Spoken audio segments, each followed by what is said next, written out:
Hey, BJ, how are you? Hey Grant, I'm doing great. Thanks for having me on your show. Very grateful to be here. Awesome, man. Well, I'm really excited to have you on my show. Just to get inside your mindset on a few different things, but just your company, win the mental game and all the things that you're doing to help athletes and coaches with journaling. And we'll get into your product and all that good stuff. But I think what you're doing, especially now in the time that we live in, is perfect. It's a perfect time with your company. It's a perfect time for your journal, your product, and we'll talk a little bit more about that. But before we get into that, I love setting the tone of the show around mental toughness and mindset. And I know that you being a former collegiate soccer player and also collegiate soccer coach, I know I can only imagine how many times you've had to be mentally tough and coach people to be mentally tough. So when you think about these two words, mental toughness, what does that mean to you? Yeah, that's a great question to lead off with. I think visualizations that I can provide everyone. One being the great story that just happened this past weekend with Alex Smith, right? The Yeah. whole world saw his injury occur. And then there was the E60 documentary that went through his battle from recovering from, his family supporting him, and then, having to learn the game of football again, a game that he was, played at an all pro level, and to go out there and just be humble and be excited to play again and to persevere through those tough times, than to go out and be a starting quarterback in the NFL again. That's absolutely amazing. And to put the stats he did this past weekend with the Giants, I think that blows me away. That was an amazing display of mental toughness through those tough times to, get back to glory. And then for our pop culture friends, I think The Pursuit of Happiness, that movie, Will Smith depicting the father going out and doing whatever it takes for his family, doing whatever it takes to get a job, and just being mentally tough through so many situations to ultimately achieve success. Also a big fan of Angela Duckworth and her writings on grit, right? And she talks about the power of perseverance and passion, and ultimately, I think that leads to grit and mental toughness, and sets people up for success. Yeah. I love it that you use those two scenarios, or this, the two people, if you will.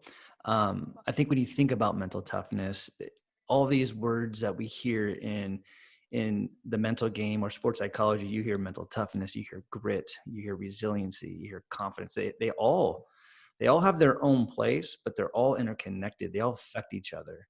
And I love it that you brought up Alex Smith, because I actually am writing a blog right now on, because I was so moved with that. I think it's called Project 11, when they did the documentary on him recovering. To me, he is the ultimate warrior, like, period. I think we're all warriors. Like, when we go compete or perform, there's an aspect of a warrior. That's just how I think. And he just demonstrates the heart of the warrior. So what was really interesting is, as I've been so moved by his comeback, I actually created a mental performance virtual program for football players and coaches called Heart of the Warrior. And it just, by seeing what he had to go through, I mean, and I want my listeners, if you haven't seen Project 11, it's disturbing depending on what you can stomach, because you can see a lot of, his half of his leg being gone. But it is like moving. It takes some serious mental toughness, some serious grit and resiliency to have what he went through and what he endured to come back and play at the level, man. It's just an incredible story. Absolutely. Just talking about it and just how moving it was, it gives me the chills, to see him go back from that gruesome injury to, just find himself again and to be able to perform at that level. You know how many people have an athletic injury that is at the level his was and never make it back, and obviously the goal and the mindset of an athlete is like, I'm going to continue to persevere, I'm going to get over obstacles, I'm going to vanish fear, and do whatever it takes. But in some cases just not in the cards. But it was amazing for him to succeed on that level. And, he is a testament to that and should be an inspiration to us all. 100%. Absolutely. Now, when you reflect on your career as a soccer player and also as a soccer coach, and even as a professional right now, can you share a specific time where you had to be mentally tough? Yeah, so not to the level of Alex Smith's injury, but I Right. had an injury that was not career ending, but a pretty serious one, PCL, LCL, and MCL tear. My sophomore year of college as a college goalkeeper. Um, it was like 3 minutes left in the game. We were up 3-0. I went up for a ball that I had no business going up for. And of course, boom, and Wow. it was challenging. So we were actually on the path to winning our conference championship for the first time in school history, had 4 regular season games left. So I went to the doctor, got evaluated. He pretty much told me that, it was done. Like my knee was, there's nothing left to tear. So I Mm. sat on the bench for 4 games, and unfortunately, my team had a terrible record during that span, and we ended up sneaking into the playoffs instead of finishing in first place. So I went to my coach and said, "Coach, I'm going to go to the doctor and ask him to brace it up." So I went to the doc, had that tough conversation. It was like, "Doc, you know, um, what can we do here?" He's like, "Honestly, there's nothing left to tell, but this isn't the World Cup. Like, you shouldn't be worried about this to go back out there." And I said, "Doc, my team needs me. I need to get back out there. It might not Right. be the World Cup, but it's my World Cup." So ultimately, I braced it up, played in the semifinals. We won the game 2-1 in overtime. Played in the finals, had a shutout, 1-0, and we won the first conference championship in school history. From that moment, we took on the Division Three, number 8 team in the country, took them to double overtime. Probably played the game of my life. I think I had 13 saves, and we had lost with 5 seconds left in the game. So that was challenging. But then the bigger challenge was I woke up the next morning and I still had a torn knee. So Wow. ultimately, was really fortunate. The number 1 PCL doc in the country was about 45 minutes from my alma mater. Ended up having surgery 2 weeks later, and the turnaround time for recovery was 18 to 24 months. Well, Grant, when I tell you I battled every single day, twice a day, to get back, I did that. But I also went through, anxiety, depression during that time, loss of identity because I was a 3-sport athlete growing up. So that those months were grueling and gruesome, but it also helped form a new me. I found journaling, I found mental performance skills. And, ultimately that next August, 10 months later, I was back on the field playing again. So it felt awesome to get back out there and turn it around. So I like to say that, that challenging time led to a rebirth of who I am. Wow, man. That's a beautiful story. And, since you and I have been surrounded by athletes and teams and programs, we have the front row seat to witness a lot of people and yourself. Like I did the same thing. It took me a longer time after my career ending injury to reignite myself and get back to, quote unquote normal. But I know what it takes to do really, really, really hard work and to commit to it every single day. And even when shit feels bad, it doesn't feel like it's going the right direction. You guys still have to trust the process. And I love your story because I had Anisha Curry on my show, who played for the Oregon Ducks and also I believe in the WNBA. And she's the only female coach coaching Division I men's basketball at University of Maine. When she was playing, I believe I think it was in the tournament. She broke her foot. Like like the big bone. She broke it, and Wow. she kept on playing for the rest of the game. Ended up having an incredible game, and she shares like what all the pain. And so I'm not encouraging like if you're injured, you make that decision on your body. But it's really crazy with yourself and Anisha and hundreds of other athletes, the mind over matter. Like, you can overcome a lot of pain, and you can talk to a lot of pain instead of letting it in. Don't get me wrong. I'm not saying that you shouldn't, but I'm saying, but from that grit, that mental toughness, that resiliency, that all kicks in if you want it bad enough. Yeah, no, it's amazing what positive self-talk can do to you, right? Yeah. Ultimately, it's, you can either have positive thoughts or negative thoughts in your head, but if you lead with the positive thoughts, I think it, kind of is osmosis to the rest of your body. It transform it, and you start believing in yourself. And, even if you're injured or if there's a deficit, you have the ability to overcome it. Like you said, I don't recommend if you're truly injured and you can't battle through it, there is no Right. harm in that. Like, go seek the help that you need and get back on the field, get back in the game down the road. But it's amazing what a positive mindset can do. Big time. Big time. Well, since we are talking about the mental game, this is why we're on the show today. I would love to have you share with my listeners about your company. Win the mental game. Share with me what your company is about. What motivated you to create this company? Yeah, so win the mental game um, came from just adage of wanting to create a community of people who are positive minded, who thrive off of self discipline, and then want to achieve all their goals.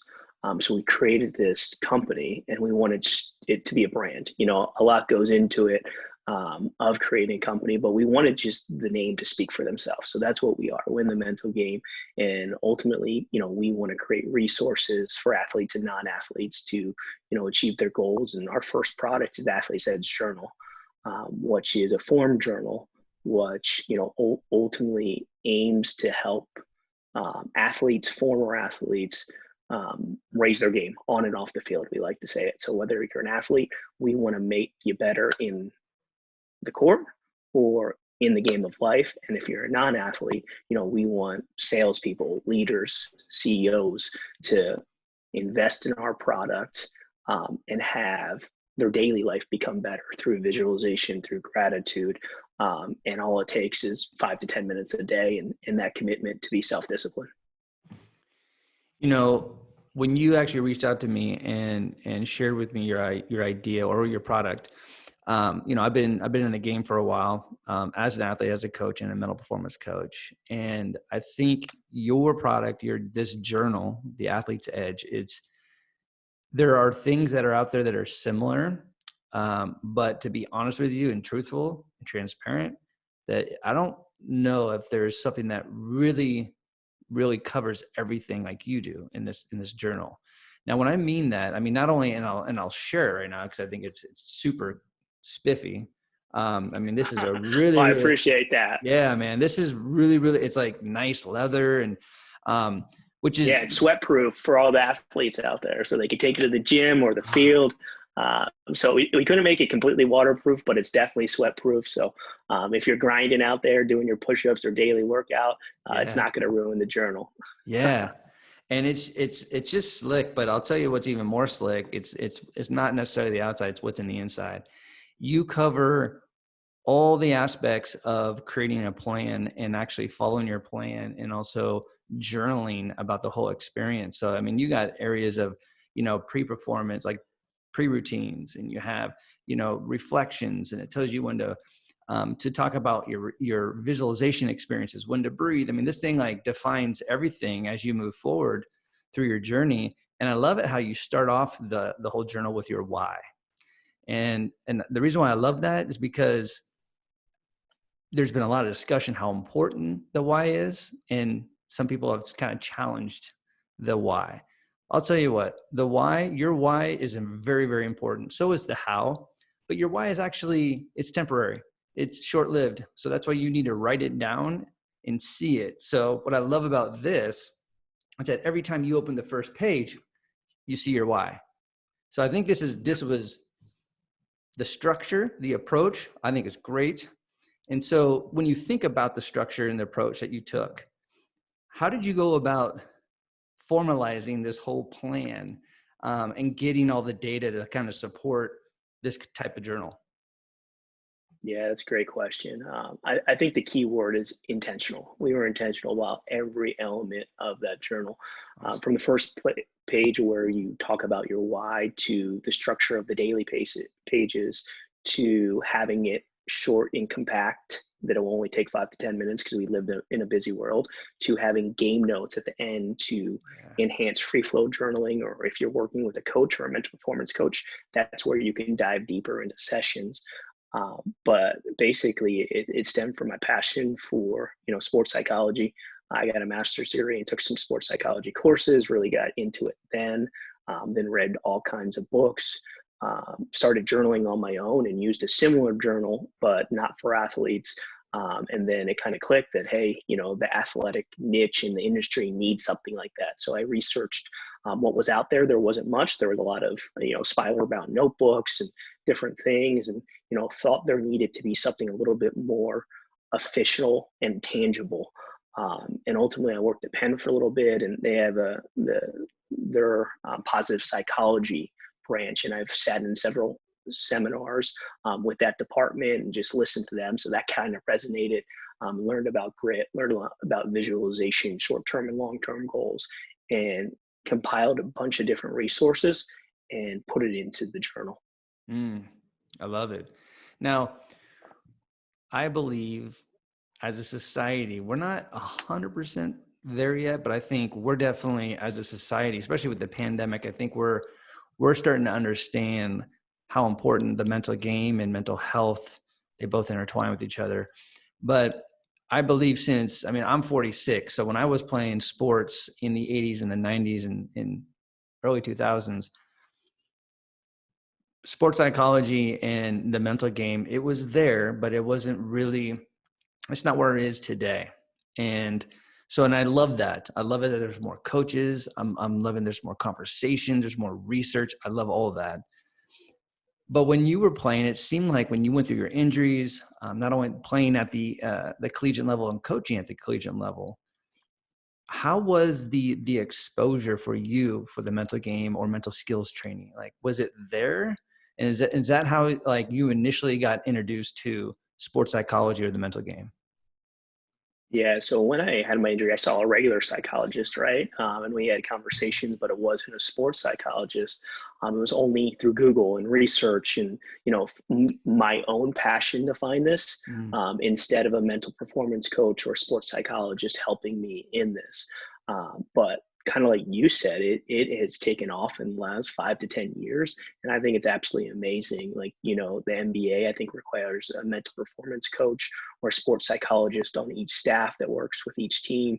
I'm fortunate in my day to day, I work in college athletics, and to see how, I think a lot of the Power Five programs in the last, 3 to 5 years have bought into the mental side of the game, and kind of was the second wave where I was like, you know what, more people need this. There's, mid majors out there that can't afford it. There's Division 3 and 2 institutions. There's high school athletes that are, elite athletes that need a product. And maybe not all of them can, find a mental performance coach or afford this. But if we create a tool, it could even open up the flow of mental performance and mental performance skills to all kinds of athletes and just help everyone out.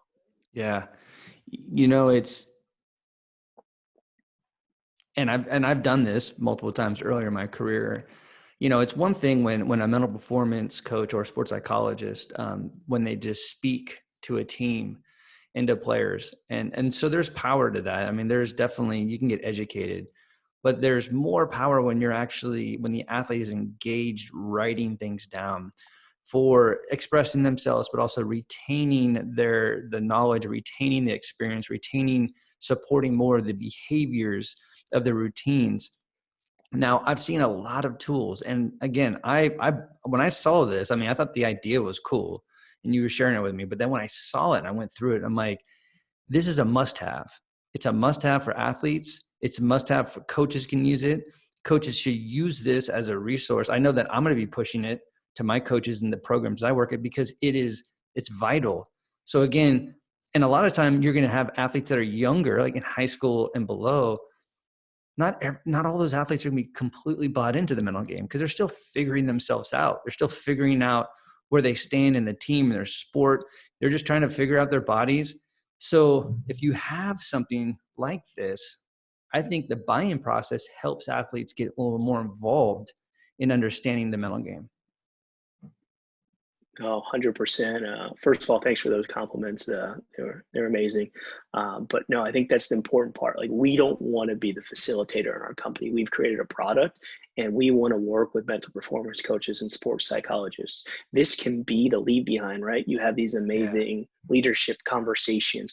You motivate when you're there, whether it's on a monthly basis, an annual basis, or a weekly basis. But what are those athletes doing to implement all the skills that you're teaching? If there's no leave behind, then that lecture goes in one ear and out the other ear. Where this product, it's the perfect tool for sports psychologist or mental performance coach to say, hey, I'll be back in a month, but I want to hear your progress, and this is how you're going to track it. Yeah. Now, since you've created this incredible product, I'm just curious. I know we haven't talked about this. Are there other products that you're going to create in the future, or is this kind of putting all your eggs in this basket? Even if you are, it's great because it's a great, yeah, it's a great You're product. putting me on the spot, Grant. No, Yeah, I yeah, tell everybody we're a company. Our mission is to really help athletes and anyone out there to develop mental performance skills. So I hope this is the first of many. Again, we want to be more in the product space than the implementation and the facilitation space. But I have some wheels turning. I'm not ready to say what might be the next product, but we're just okay, excited this one's launched and is getting in the hands of athletes and former athletes to help them with their daily life. totally, totally. So I always want to touch on this because it's real that, obviously we're living in a pandemic. There's a lot of athletes and teams that, depending on what state you're in, are not going to have a chance to play their sport for a full year for the most part. So just from your perspective, we talked a lot about the cool things that this journal is all about, but from your perspective, how can this journal help an athlete through the pandemic and through these times? Yeah, I think it goes back to the title of this podcast, 90% mental, right? At the end of the day, we all want to get better in our craft. And, unfortunately, a lot of these high school athletes and college athletes right now are not getting the opportunity to get better at their craft because practice might be restricted. There might be limitations on how much you can interact with your coach or mentor, or there might be, you might be able to practice, but you can't compete.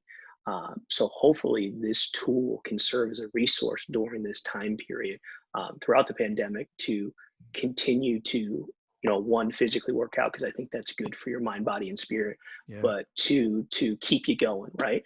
To help you have your mind focused on the goals that you have on a daily basis, right? This is a discipline. You're going to reflect on your goals. You're going to visualize your goals. You're going to set daily goals. And then you're going to think about what you're looking forward to tomorrow. So it's keeping that positive mindset throughout this pandemic because eventually this will end. We will get to a new normal, but there's going to be trying times. There's going to be obstacles.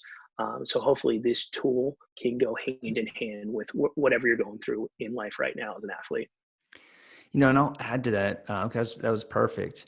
I always talk about right now an athlete, team, a coach, a program should be focusing on connecting with their craft. So this is where you do all the hard work in the dark. So when the moment arises, that you can shine in the light. And you're right. This pandemic, it's going to see itself through, but it's going to take some time. So we're going to have a new normal.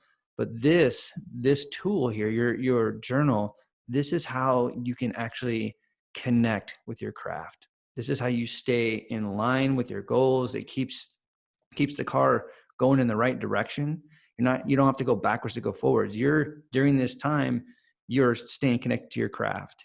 And also, when you think about young athletes, this is the first time they've probably dealt with a massive situation, which is called adversity. This is their first adverse, probably massive thing.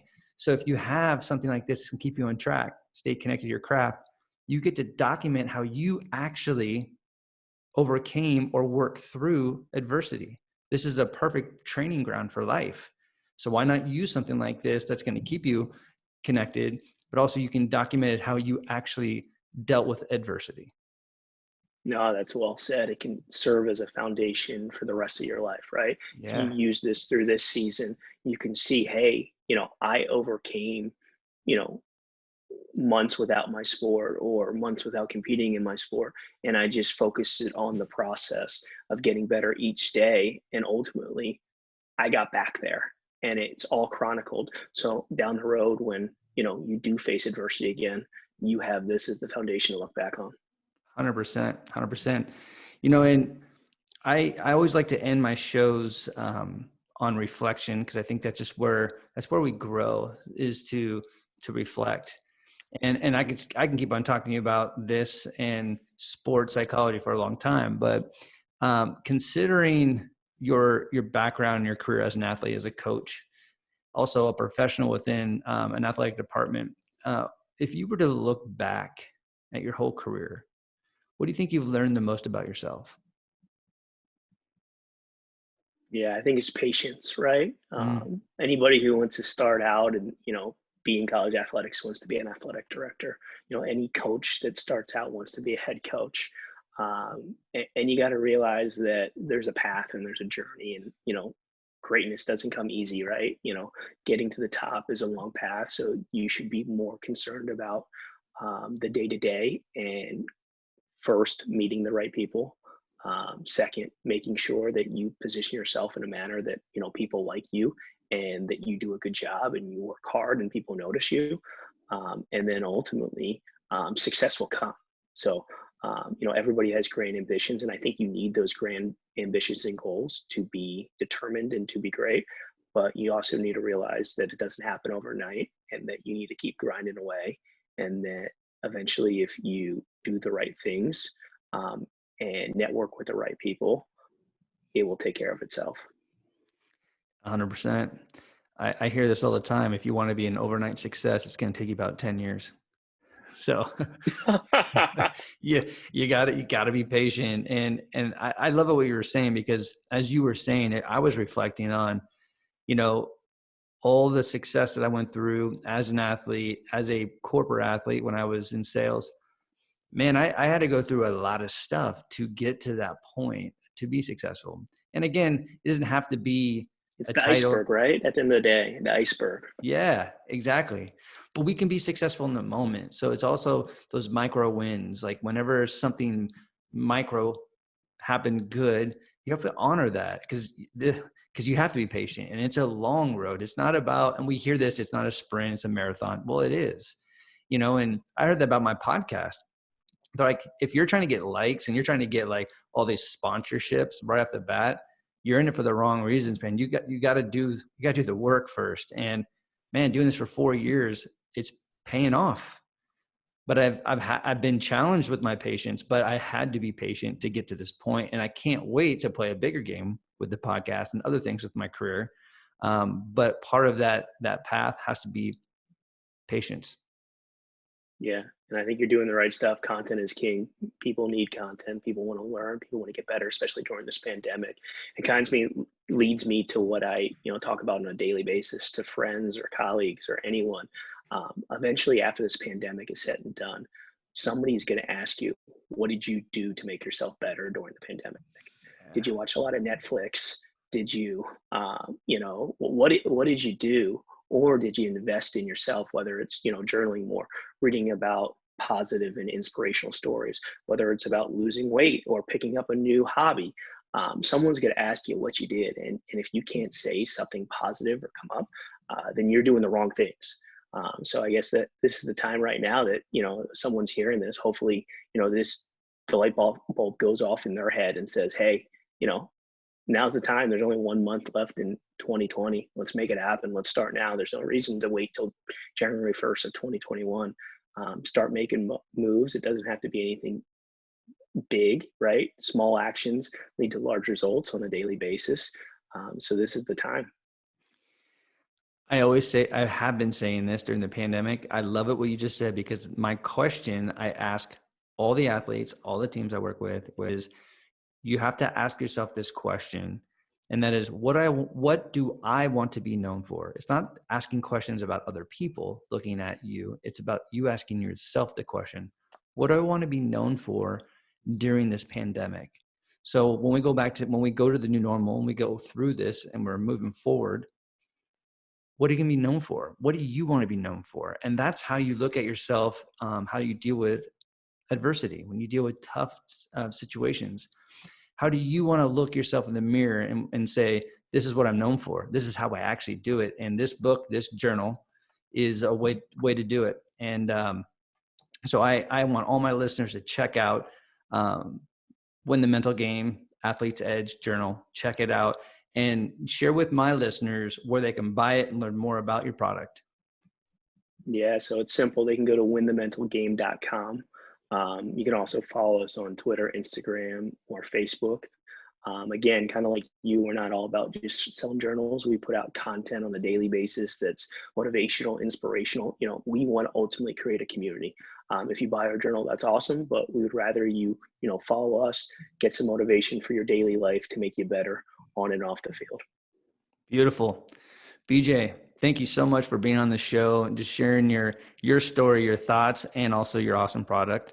I want everyone to check it out. This is a really cool journal. And again, BJ, thanks for being on my show today. No, thank you, Grant. I really love what you're doing in this space. You're bringing a lot of value to a lot of people, and we need more of this in our life. Beautiful. All right, there we have it. All right, thank you, sir. I think that went well. Yeah, that went great. It was perfect. I appreciate it. Except for the echo in my room, but it's all good. I didn't notice. I got to run, but I would love to catch up in a week or so. Just, see how you're doing and get an update on your projects, and I can give you an update on the journal and just keep connected. Yeah, let's do that. All right, Grant. Best of luck with the move, and I'll talk to you soon. All right, buddy. All right, see you. Bye.